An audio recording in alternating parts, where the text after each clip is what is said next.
Welcome to Lesson 21, Inverse Trigonometric Functions. In this video, we're going to learn about inverse trig functions, shockingly.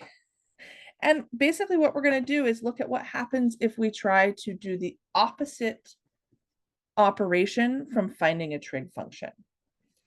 So let's dive in.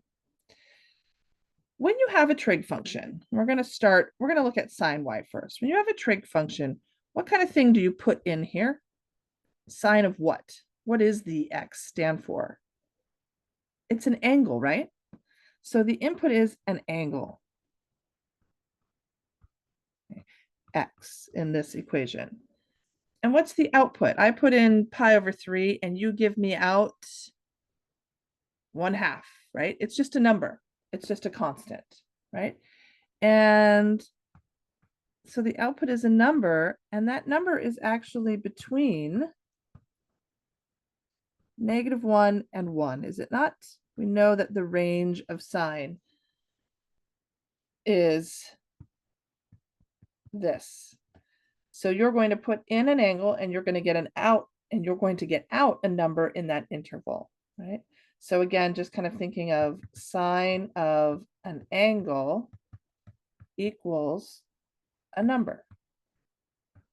Right? So that's what we've been doing for a while, a few lessons now. So we're going to think about switching that, okay? Remember, when you find an inverse, you swap the x and the y, the input and the output swap. So if I'm going to do the inverse sine, I won't put in an angle, I'll put in a number. And then what will I get out? I will get out an angle. So when we use the inverse trig functions, those will be switched.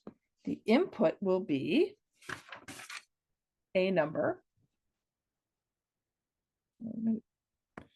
Use a different color here. I'm just going to write it this way: on this interval. Those are the things that you could put in. And the output will be an angle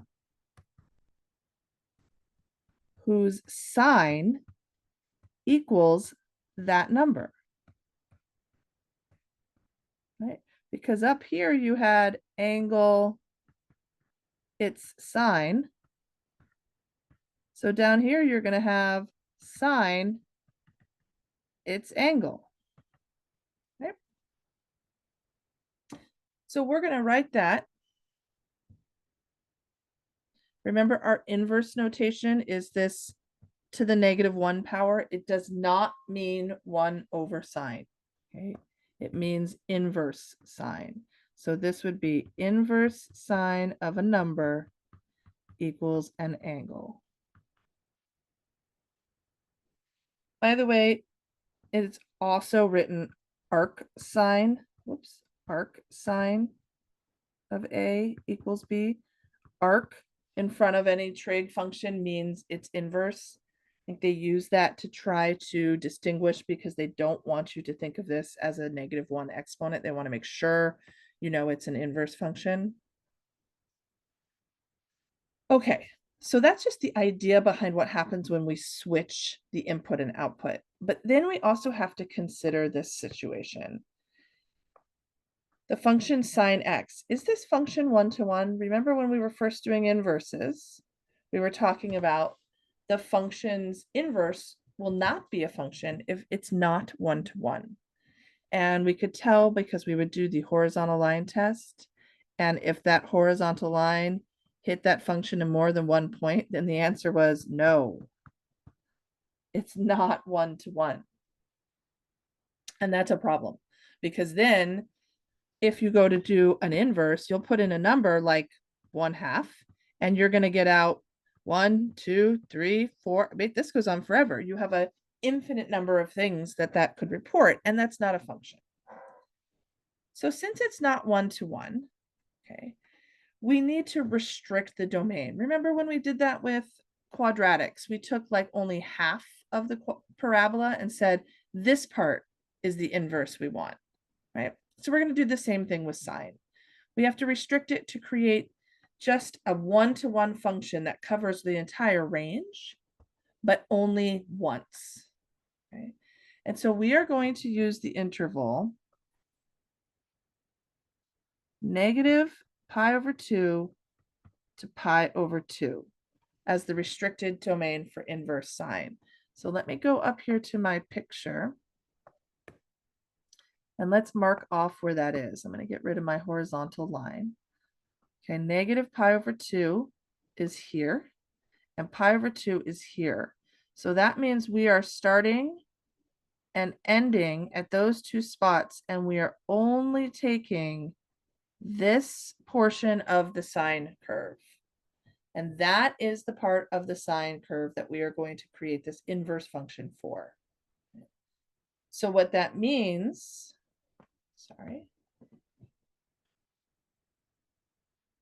right, is that the domain of sine, regular sine, we're going to restrict to this. And we know that its range is still -1 to 1. And so that means that the range of inverse sine will be negative pi over 2 to pi over 2, and the domain of inverse sine will be -1 to 1. So we'll write a few of those details out up here. Oh, I might have already. Oh, I put it in a definition. How smart of me. So the inverse sine function, written this way or this way, as I already mentioned, is the inverse of the restricted sine function. So it's just outlining exactly what that domain is. So basically, this y equals inverse sine of x is equivalent to the sine of y equals x, right? This is the output of the original sine function. This is the angle. So it's equivalent to this, okay? But that angle does have to be in this interval. So if you think about where that interval lies, negative pi over 2 is down here. So from negative pi over 2 to 0 is this fourth quadrant. And then from 0, pi over 2 is up here, is this quadrant. So it's in either quadrant 1 or quadrant 4. Those are the two quadrants that you're going to get angles out of inverse sine. And hopefully you can see that if the number you put in is positive, you should get a first quadrant angle because sine is positive here. And if the number you put in is negative, you should get a fourth quadrant angle because that's where sine is negative. All right, and we just mentioned this, the domain is the range of sine. So you can only put in numbers between -1 and 1. There is no angle that has a sine of 2.7. And the range will be that restricted domain that we've been talking about. So when you take an inverse sine, you are only going to get answers that are either here in the fourth quadrant, but their measures will be negative, or here in the first quadrant. Now you should have an inverse sine button on your calculator. Usually it's right above the sine. So if you have this button, you probably have this up above it. And so you would hit second or shift to do that. And you can play around with that a little bit. I mean, if you put in like inverse sine of 0.7 or inverse sine of 0 even, you should be able to get a value out. Make sure you check your degree or radian, your mode, because in general, we are going to be doing this all in radians now. But I'm less interested in you being able to do it on your calculator and more interested in you being able to do it using triangles and special angles, because that's really the crux of what we're trying to talk about, right? If this was not a special angle ratio, or a unit circle amount, then you would have to use your calculator. But when I say do this without a calculator, I'm asking you to give me the exact angle, and which you should be able to do using triangles. So, and unit circle. So back to those triangles that I'm always going to have. This is 30, so it's pi over 6. That makes this a root 3. This is 60, so it's pi over 3. Then I also have the 45, 45, 90, pi over 4, 1, 1, and root 2. And of course, the last tool that I need would be my unit circle. So I should be able to answer pretty much all of these questions with these three tools. So arc sine of root 3 over 2 is asking me which angle has a sine that's root 3 over 2. So that would come from this triangle.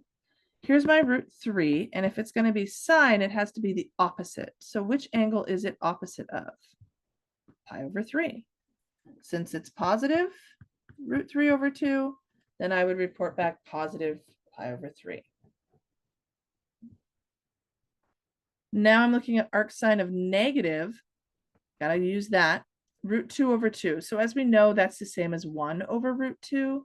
So I'm here at pi over 4. Opposite over hypotenuse is 1 over root 2. So I want to say pi over 4, but because this is negative, I need to put it in the fourth quadrant and give it a negative measure. So it would just be negative pi over 4. Now I've given it my response is within this interval that is the range. And then arc sine of 0. Well, 0 for sine and cosine is not going to come from either one of these triangles. It's going to come from the unit circle. Remember, these are cosine sine. So I'm looking for where the y is 0. And that would be here at 0. It's also here at pi, but notice that pi is not in my interval of the range. So my answer would be just 0. So these inverse functions are basically just like what we've been doing, only doing it in reverse, looking at what the value of the sine is and then reporting back the angle that has that sine.